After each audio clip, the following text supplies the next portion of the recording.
The Trobriand Islands, difficult to reach, mysterious, legendary, yet so often described that many think they know the people here and their remarkable social system. But hardly anybody has been here.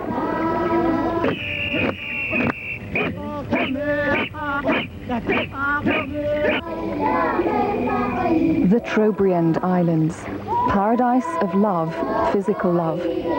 But here, sex and love are two quite different things.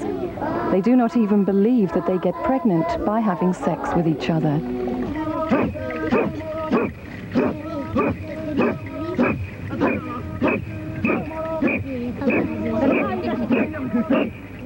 The Trobriand Islands, a culture, a society in what appears to be perfect happiness and harmony. Violence, theft, vandalism, incest and rape are unknown.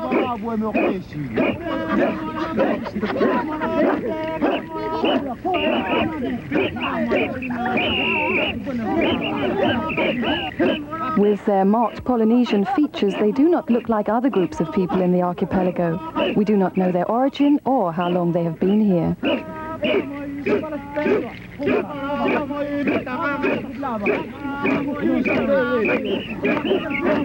Perhaps they are descended from one of the groups of people from Southeast Asia that migrated to the vast archipelago of the South Pacific some 3,000 years ago.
Unaware themselves, the people on the Trobriand Islands live in one of the happiest cultures in the world. Here they have built a society with a strong inner balance without tendencies to violence.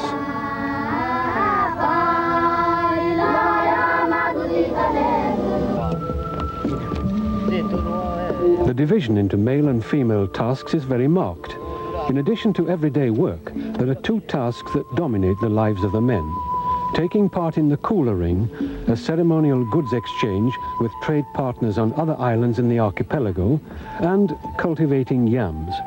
Being a good gardener and getting a rich harvest gives the man a high status and prestige in the society.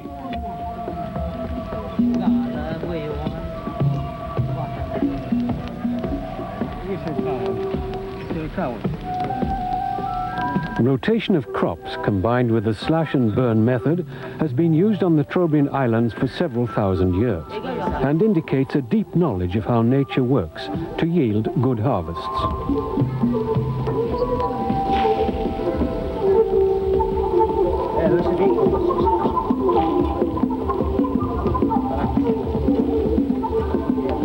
The women take a very active part in all gardening, except the planting of the holy yams.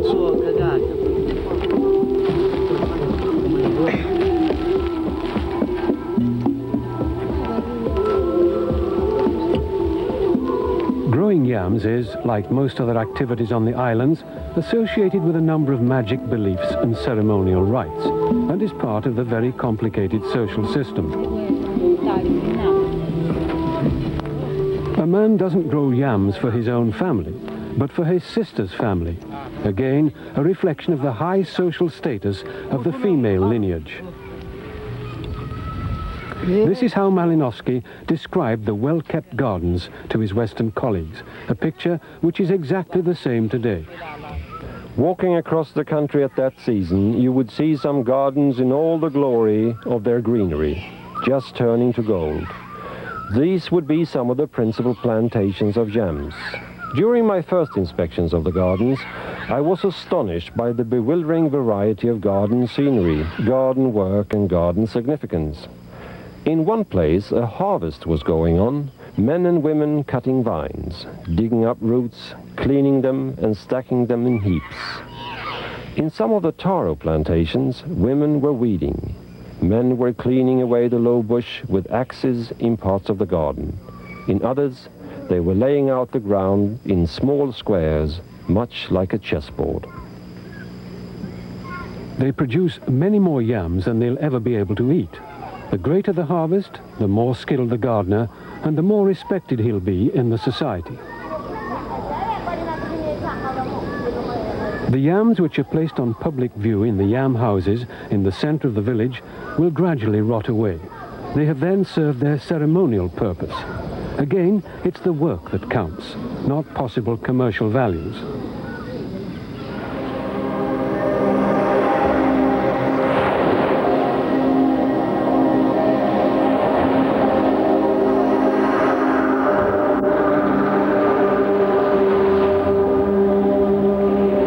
Magnificently decorated canoes on the beaches show that it will soon be time for the kula, the ceremonial exchange of goods with trade partners on other islands in the archipelago.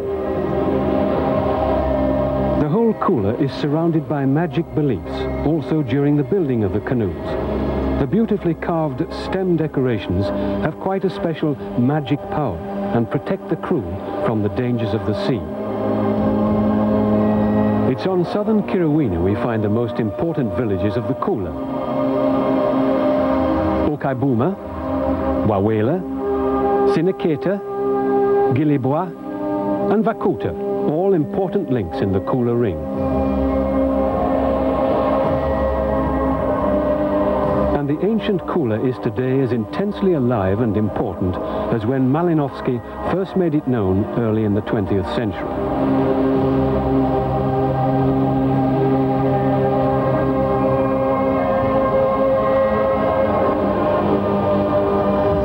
Principally two objects which are constantly exchanged in the Kula ring.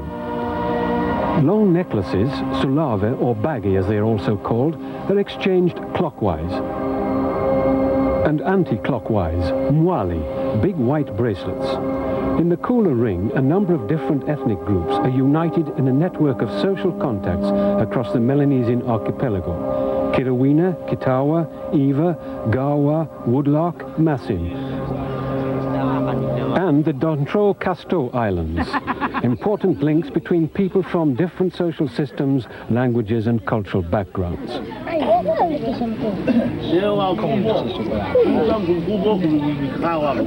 Taking part in the Kula means the highest social status for a man. The longer an object has circulated in the Kula, the more valuable it is, and the greater respect and status can be enjoyed by its temporary owner. There is no final destination. The objects are constantly exchanged, sooner or later, according to a very complicated system of rules.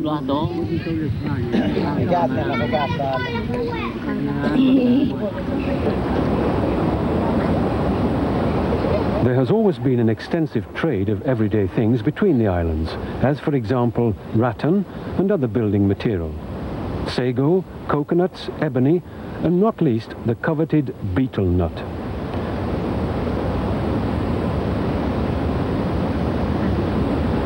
When the betel nut is chewed together with lime powder and the mustard fruit, the teeth are colored dark red, a great feature of beauty on the islands. And it's certainly the need for traditional trade that also once created the ritual exchange of gifts of friendship within the Kula ring.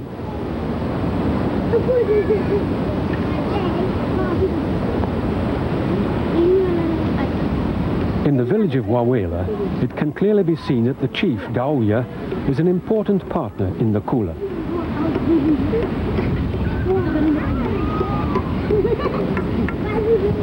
He He shows, with pride, his new acquisition, a sulava, or baggie as it's also called, a necklace made of small, round, pierced shells and other ornaments.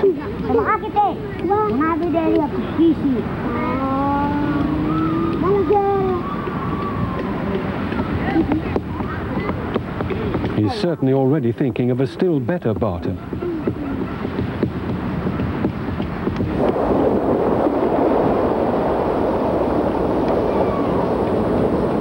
On the southern point of the main island of Kiriwina is the village of Gilibwa, another important link in the Kula Ring.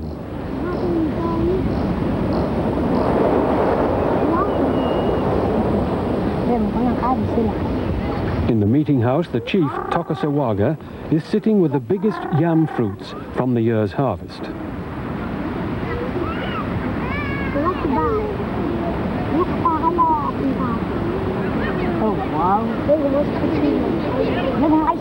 He's dreaming of soon being able to exchange his mwali, a bracelet made of the trumpet conch, for a baggie from his partner on Kitava. I am dreaming of sailing on my Kula voyage. The island lies in a difficult direction. The east wind hinders me. I stand on the beach and dream of her from Kitava Island, and dream of the famous Bagi. I worry about the rough ocean.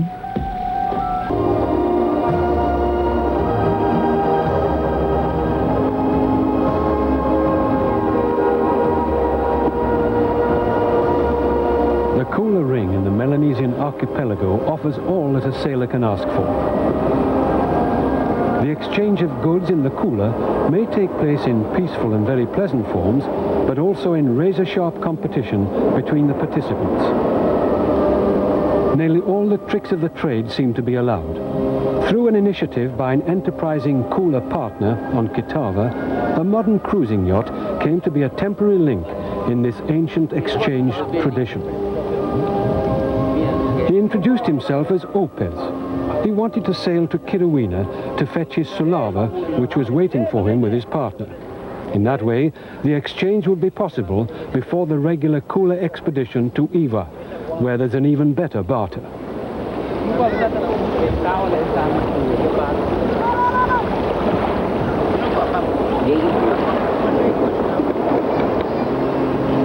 And with Opez at the helm, the modern yacht was suddenly in the middle of the Kula. As thanks for this help, Opez started to tell us about his gods and his beliefs, and about all the wicked spirits that were waiting just for the opportunity to fall upon us.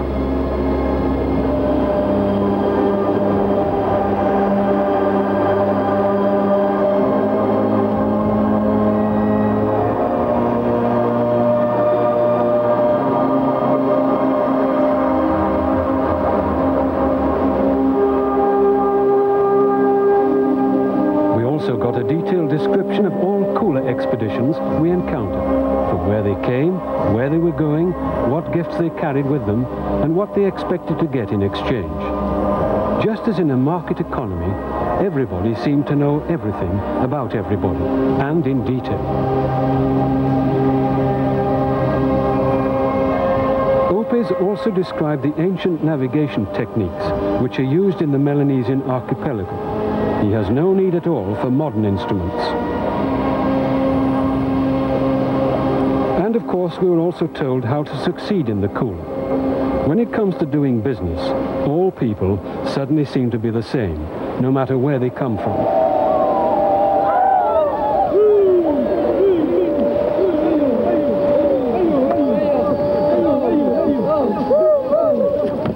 A few days after the return to Opez's island home, Kitava, the first Kula canoe was launched for the expedition to Iva, one day's sailing eastwards. And Kitava has a strategic position in the Kula Ring. That's the only island in the Kula Ring that all objects must pass sooner or later. Opez himself is very successful. It's generally considered that the best Kula canoes in the whole Kula Ring are built on Kitava. Actually, there are more canoes today on the island than there were at the turn of the century. Yet another sign that this tradition, many thousands of years old, in the living Stone Age, still serves its purpose. The spirits of the elements command the wind. Scented petals and coconut oil anoint our bodies. We're ready to sail with the south-east wind, the canoes skimming the waves, their sails billow like butterfly wings. Voyagers approach, sound a conch shell tone for cooler. Bargainers, persuaders, I've come to pit my skills against you all. I've come to bargain for the Bagiliku. Voyagers of Kitava, ready in canoes, joined by one Muyuva man. I seek a Mwali arm shell, Imrobogere. Drop me at Mwea Point on your way to Bomatu in this canoe.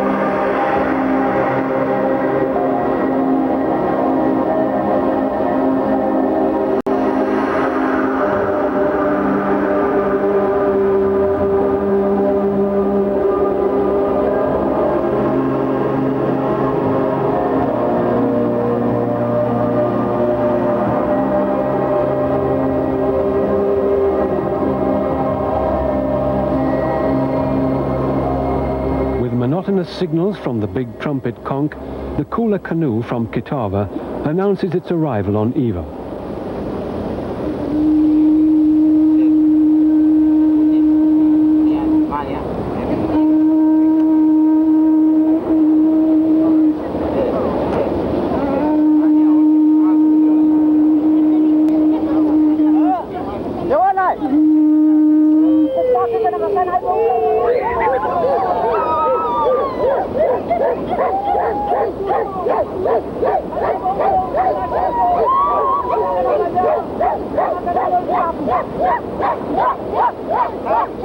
The Kula visits belong to the most important events of the year. The visitors are never allowed to enter the village, but must remain on the beach, a precautionary measure which is a relic from the time of great hostility between the islands. In compensation, they enjoy total hospitality. They are provided with facilities to stay overnight, with food and drink, and with women.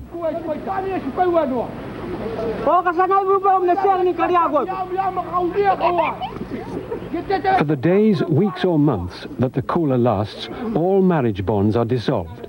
And at the same time as the men in the Kula amuse themselves on foreign beaches, their wives on the home island enjoy the same sexual freedom.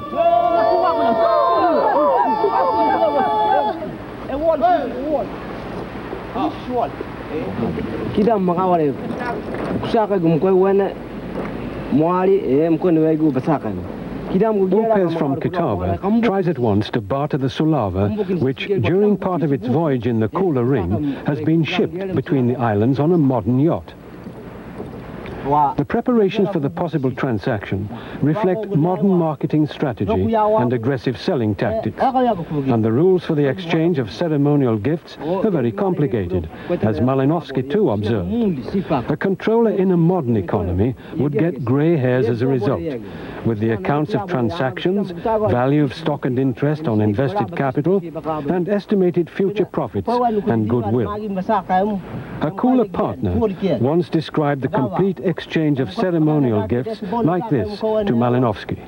Let us suppose that I'm in possession of a pair of big arm shells. An overseas expedition arrives at my village. I take my arm shell pair and I offer it with some such words as, "This is an opening gift. In due time thou returnest to me a big solava for it." Next year, my partner is either in possession of an equivalent necklace, and this he gives to me as a return gift, or he has not a necklace good enough. In this case, he will give me an intermediary gift. This means that the main gift has to be repaid on a future occasion, but it in turn must be repaid by me in the meantime by a gift of small arm shells. The final gift, which will be given to me, will clinch the whole transaction.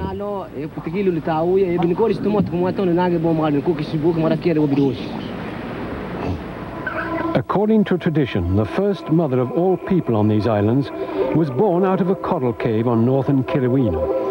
And it's also here in Katuma that the Trobrianders have buried their dead since time immemorial. The cave is by the sea, and on the horizon is TEMA, the island of the dead, where nobody alive is admitted.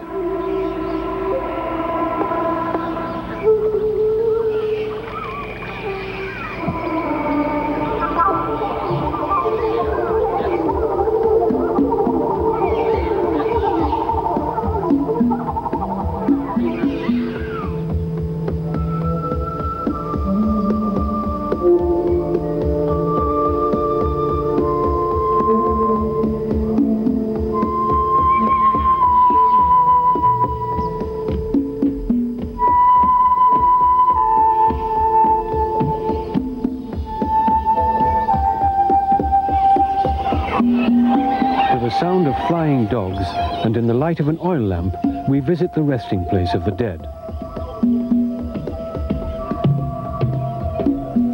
Legend has it that the spirits of the dead sometimes return to the resting place of their earthly remains, and the earthenware vessels they were buried in, and that's why nobody has dared to move them. According to tradition, the sons had to lick clean the bones of a dead father, while his widow wore the lower jaw as a pendant around her neck.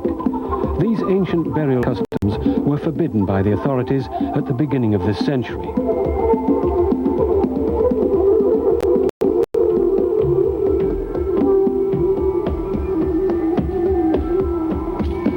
An excavation of megalithic tombs many thousand years old supports a theory that the ancestors of today's inhabitants on the Trobriand Islands first came to the islands more than 3,000 years ago. Malinowski recorded the people's world of ideas like this. The paradise of the Trobriand Islanders is Demwana, which has 3 horizons. When you die, your soul first travels to Budi Budi, where you part with all decorations indicating wealth and status. Then it goes on to Bomato, where the wonderfully beautiful goddess Togilupulupu, with the big ears, is intimate with all men who pass. Finally, you get to the island of the dead, Tuma, where the god Tubilita is intimate with all women. The paradise is reflected in the everyday life of the people, and everybody is welcome to Demwana. The balance is complete between individuals and between men and women. Nobody is refused admission. There is no hell in the beliefs of the Trobrianders.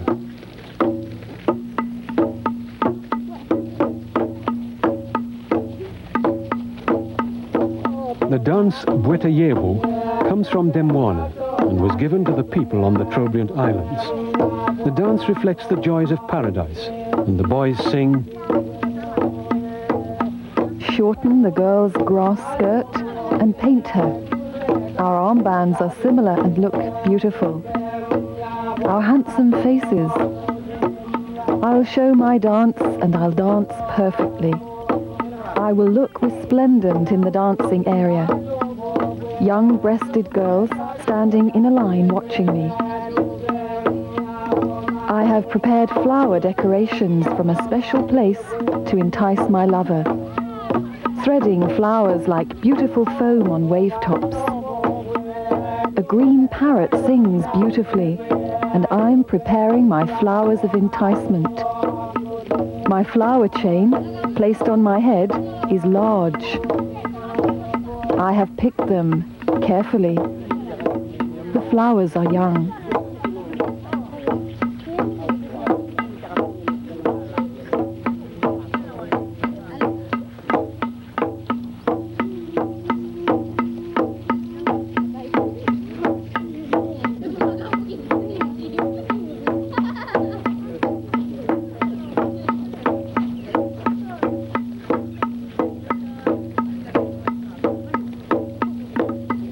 So, on the Trobriand Islands, dreams, reality and magic are woven into one world of beliefs and conceptions, as in an eternal cycle.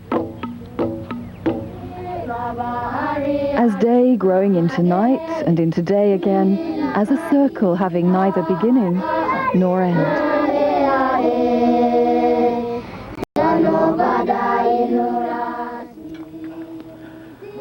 La siguiente media hora es patrocinada por la Dirección General de Radio, Televisión y Cinematografía de la Secretaría